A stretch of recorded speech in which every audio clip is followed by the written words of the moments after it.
पिछले एपिसोड में हमने देखा था कि थंडर ट्रिब्यूलेशन जो था उसने किन्नान के ऊपर काफी खतरनाक अटैक कर दिया था। तो किन्नान यहाँ पर उसको रोकने की कोशिश करता है, पर जब थंडर ट्रिब्यूलेशन काफी ज्यादा स्ट्रांग हो चुका था तब वहां पर किंग लोंगसेक के लॉर्ड की स्पिरिट आ जाती है, जिसने अपनी पावर का इस्तेमाल करते हुए उस थंडर ट्रिब्यूलेशन को डिस्ट्रॉय कर दिया था। जो देखकर किन्नान काफी ज्यादा खुश और इमोशनल हो जाता है कि लॉर्ड तो यहाँ पर दुनिया से जाने के बाद भी मेरी हेल्प करने के लिए आ जाते हैं। उनका यह एहसान मैं कभी नहीं भूल सकता। साथ ही साथ किन्नान की जो वांटेड वाला पोस्टर था उसको चारों तरफ लगा दिया गया था। तो किन्नान अपनी आइडेंटिटी बदल लेता है, अपना हुलिया, अपने लुक्स वगैरह वो चेंज कर चुका था ताकि कोई इसको पहचान ना सके। इसके बाद वो वहां से फिनिक्स कैंप में जाने के लिए निकल चुका था, जिसके बाद यहाँ से ये एपिसोड शुरू होता है। तो इस एपिसोड की शुरुआत में फैन हाउ जो था उसके पास लिया के साथी आकर पहुंच जाते हैं और उससे कह रहे थे कि देखो, हम ना किन्नान नाम के एक बंदे को ढूंढ रहे हैं। हमने ये पता लगाया है कि उसके पास ना एक स्पिरिट स्टोन था जो कि तुम्हारी ही फैमिली का है। तो क्या तुम हमें बता सकते हो कि हमें किन्नान कहाँ पर मिलेगा? तो फैन हाउ कहता है कि देखो, मैं वो तो नहीं बता सकता। हाँ, ये जरूर कह सकता हूँ कि किन्नान यहाँ पर आया था, लेकिन यहाँ पर आने के बाद उसने बहुत बड़ा अपराध किया, हमारे कई सारे लोगों को मारा और यहाँ की काफी सारी चीजें चोरी करके लेकर भाग गया है। उसको तो हम खुद ढूंढ रहे हैं ताकि उसे कड़ी से कड़ी सजा दी जा सके। इसलिए हमें नहीं पता कि किन्नान कहाँ गया है। अगर तुम लोगों को भी किन्नान मिले ना तो रूल के हिसाब से किन्नान को पहले यहाँ भेजा जाएगा, मैं उसको सजा दूंगा, उसके बाद तुम अपना देख लेना। फैन हाउ यहाँ पर साफ साफ झूठ कह रहा था ताकि किन्नान को वो बचा सके। उसको पता है किन्नान कहाँ गया, साथ ही साथ उसको ये भी पता है कि इन लोगों को किन्नान मिला तो किन्नान को ये लोग मार देंगे। इसी वजह से वो कह रहा था कि किन्नान को पहले उसके पास भेजा जाए ताकि वो किन्नान को बचाने की कोशिश करेगा। इस चीज को सुनकर लिया कि जो साथी वगैरह थे वो भड़क जाते हैं कि बस किन्नान एक बार हाथ लग जाए, छोड़ेंगे नहीं उसको। उन लोगों को नहीं पता था कि किन्नान कहाँ पर है। इस फैन हाउ को बहुत अच्छी तरह से पता है। इस वजह से पूरे गुस्से के साथ वो लोग वहां से जा चुके थे। फैन हाउ की भी जान में जान आती कि चलो, मैंने अभी तो मामला शांत कर दिया, लेकिन किन्नान यहाँ कौन सा बड़ा कांड करके आया हुआ है कि लिया और इसका का पूरा सेक्ट वाले ही पड़े हुए हैं किन्नान के पीछे। पक्का किन्नान कोई बहुत बड़ा जीनियस है, तभी तो इतने सारे लोग उसके पीछे पड़े हैं, लेकिन सब के सब नाकाम है, कोई उसको ढूंढ ही नहीं पा रहा। वो ऐसा जीनियस है, तभी तो मेरी बच्ची जिनजू ने उसको पसंद किया है। दूसरी तरफ हम महल का सीन देखते हैं जहाँ पर एक लड़की थी, वो अपना आराम से शराब पी रही होती है। तब वहाँ पर जल्दी जल्दी वो जो सेवेंथ प्रिंस था वो आकर पहुंच जाता है और ढेर सारी शराब पीने लग गया था। एक के बाद एक करते वो गिलास में गिलास शराब पिए जा रहा था। तो वो लड़की उससे कहती है कि क्यों, क्या हुआ, बड़े परेशान लग रहे हो, सब ठीक तो है? आराम से शराब पियो वरना तबीयत खराब हो जाएगी तुम्हारी। तो वो सेवेंथ प्रिंस कहता है कि आराम से कैसे पियो, अभी तो मैं बहुत ज्यादा कंफ्यूज हूँ, मुझे समझ नहीं आ रहा कि मैं करूँ तो करूँ क्या। मैंने एक बंदे को देखा फिनिक्स कैंप के अंदर आते हुए, बंदा बड़ा ही मिस्टीरियस लग रहा था। उसने गार्ड्स को स्पिरिट स्टोन दिए और उसको देने के बाद वो अंदर आ गया। पहले तो मुझे शक हुआ कि वो बंदा किन्नान ही है जिसे मैं काफी टाइम से ढूंढ रहा हूँ, लेकिन अगर वो किन्नान होता तो फिनिक्स कैंप के जो कैप्टन है उन्होंने उसको अपने हाथ से अपना टोकन दिया था ना,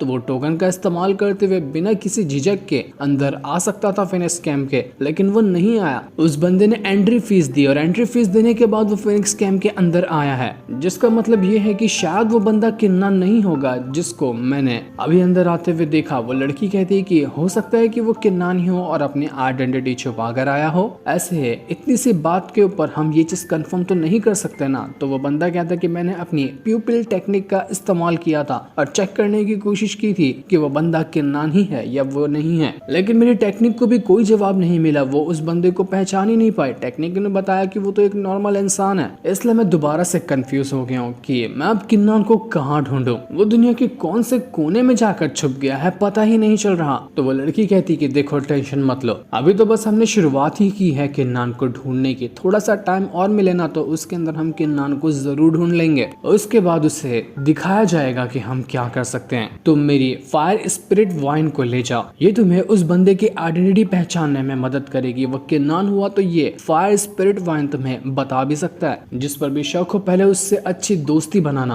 और उसके बाद इसका इस्तेमाल करना। जिस पर वो सेवेंथ प्रिंस मान चुका था। वो वहां से चला जाता है। दूसरी तरफ हम किन्नान को देखने, जो अपना एक जगह पर आकर बैठा हुआ था और शराब निकाल कर उसके स्पिरिचुअल वर्ल्ड के अंदर जो लड़की रहती है उसको दे रहा होता है कि लो शराब पियो और मजे करो। वो लड़की कहती है कि ये शराब तो बड़ी कमाल की है, काफी ज्यादा टेस्टी है ये, लेकिन तुम मुझे कितनी ज्यादा शराब दे दोगे? सारी शराब अगर तुम मुझे ही दे दोगे तो तुम्हारी जो प्यारी सी स्वीट हार्ट है, उसे क्या दोगे? उसके लिए भी थोड़ा सा बचा लो, वो तुम्हारे इस शराब का इंतजार कर रही होगी। जो सुनकर तो किन्नान पूरी तरह से शर्मा जाता है कि अरे तुमने क्या कहा स्वीट हार्ट? देखो इस तरह की फालतू बातें ना किया करो, मुझे शर्म आ जाती है। तुम किसे कह रही हो स्वीट हार्ट? तो वो लड़की कहती है कि किसे कहूंगी, जिनरू को कहूंगी ना, और किसको कह सकती हूँ? वही तो तुम्हारे ऊपर लट्टू हुई पड़ी है, उसके फादर ने तो तुम्हें शादी का भी ऑफर दे दिया है, तो फिर तुम अब यहाँ पर क्या सोच रहे हो उसके बारे में? साथ ही साथ अभी जिस घर में किन्नान मौजूद था, ये घर उसको उसी सेवेंथ प्रिंस ने दिया होता है। वो किन्नान से शुरुआत में थोड़ी दोस्ती बढ़ाना चाह रहा था ताकि बाद में जान सके कि ये बंदा वो किन्नान ही है या फिर कोई और है। उसने किन्नान को यहाँ तक कि ये भी ऑफर दिया कि वो फिनिक्स कैंप के द्वारा लगाया जाने वाला जो पैलेस एग्जामिनेशन है उसमें डायरेक्ट एंट्री दिलवा सकता है। सेवेंथ प्रिंस ने किन्नान की पैलेस एग्जामिनेशन में डायरेक्ट एंट्री करवा दी है, और अगर उस एग्जाम को पास करता है तो किन्नान के पास चांस होगा कि वो किस कैंप के अंदर जाकर अपनी ट्रेनिंग करना चाहता है, या फिर वो फिनिक्स कैंप के अंदर ही रह सकता है या फिर बाकी के जो 2 कैंप है उसमें भी जाकर अपनी ट्रेनिंग कर सकता है। तो किन्नान और वो लड़की दोनों ही हैरान थे कि आखिर ये सेवेंथ प्रिंस इतना ज्यादा दयालु अचानक में कैसे हो गया, कहीं इसके पीछे उसका कुछ दूसरा राज तो नहीं छुपा हुआ है। तो किन्नान भी कहता है कि हाँ तुम बिल्कुल ठीक कह रही हो, मुझे ना इस सेवेंथ प्रिंस के ऊपर अच्छे से नजर रखनी होगी। वो तो बहुत अच्छा हुआ कि मैंने फिनिक्स कैंप के कैप्टन का दिया हुआ टोकन यूज करके अंदर नहीं आया, अगर अंदर आया होता ना तो लगता है कि उसी टाइम मेरी आइडेंटिटी पकड़ी जाती और पता चल जाता कि मैं किन्नान ही हूँ जो अपना भेस बदल कर यहाँ पर आया हुआ हूँ। लेकिन नहीं, अब मुझे यहाँ पर एक नई आइडेंटिटी मिली है तो इसी के हिसाब से कुछ टाइम तक क्या रहना पड़ेगा। इस आइडेंटिटी का मैं फायदा उठाता हूँ और इन कैंप्स के अंदर जाकर जब तक अपनी थोड़ी बहुत ट्रेनिंग भी कर लूंगा, न किसी को मुझ पर शक जाएगा और मेरी ट्रेनिंग भी बढ़ती जाएगी। इसके बाद हम पैलेस एग्जामिनेशन को देख पाते हैं। यहाँ पर कई सारे डिसाइपल वगैरह आए हुए थे, सभी को यहाँ पर टेस्ट देना होता है और टेस्ट देने के बाद वो जिस भी कैंप के अंदर जाना चाहते हैं वहां जाकर वो प्रैक्टिस कर सकते हैं। जिनरू भी यहाँ पर आई हुई थी, वो बहुत ज्यादा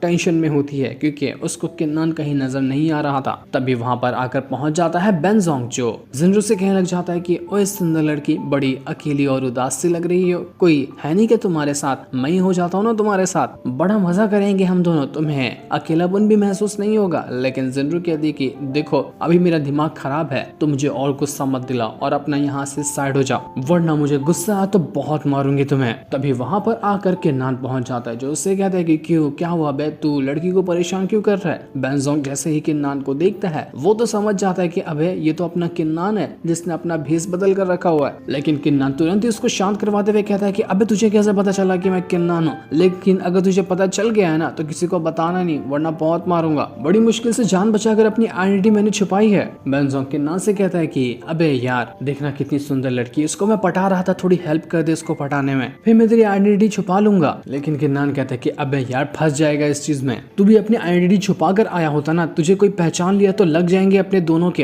पर बेनजोंग कहता है कि अरे यार मैं क्या करूं, सीरीज बनाने वालों ने कहा है कि बजट ही खत्म हो गया था इसलिए उन्होंने नया लुक मुझे नहीं दिया, इसी में काम चलाने के लिए कहा है, अब मैं कहाँ कुछ कर सकता हूँ, तुझे तो नया लुक भी मिल गया। तभी वहां पर एक मास्टर आ जाता है जो अपनी पावर का इस्तेमाल करते हुए कहता है कि शांत हो जाओ सारे के सारे लोग और एक साथ आकर लाइन लगाकर खड़े हो जाओ क्योंकि टेस्ट यहाँ पर शुरू हो रहा है। ये टेस्ट देने के लिए यहाँ पर जो भी लोग आए थे उन्होंने पहले भी एक दूसरा एग्जाम पास किया था, लेकिन सेवेंथ प्रिंस की वजह से किन्नान को वो एग्जाम पास नहीं करना पड़ा और डायरेक्ट वो यहाँ पर आ गया। एक एल्डर था, वो यहाँ पर कहने लग जाता है कि देखो आप लोगों के सामने टोटल 3 कैंप्स हैं, तीनों कैंप की अलग अलग खासियत है, अलग अलग तरह से वो कल्टीवेशन सिखाते हैं, तो ये आपके ऊपर डिपेंड होगा कि आप कौन से कैंप के अंदर जाना चाहते हैं। वो पहले कैंप के कैप्टन से मिलवाता है जिस कैंप का नाम है टर्टल कैंप, और वहाँ का कैप्टन भी यहाँ पर आया हुआ था। दूसरे कैंप का कैप्टन होता है वो ही फिनिक्स कैंप वाला जिसने किन्नान को अपना टोकन भी दिया था। वो इंतजार में होता है कि किन्नान यहाँ पर जरूर आएगा, मैंने उसको अपना टोकन दिया है ना तो वो यहाँ पर तो आएगा ही। लेकिन किन्नान यहाँ पर आया ही नहीं। वो इसी चीज के बारे में सोच रहा था कि किन्नान आएगा या नहीं आएगा, जबकि किन्नान उसके सामने खड़ा और वो उसको पहचान नहीं पा रहा था।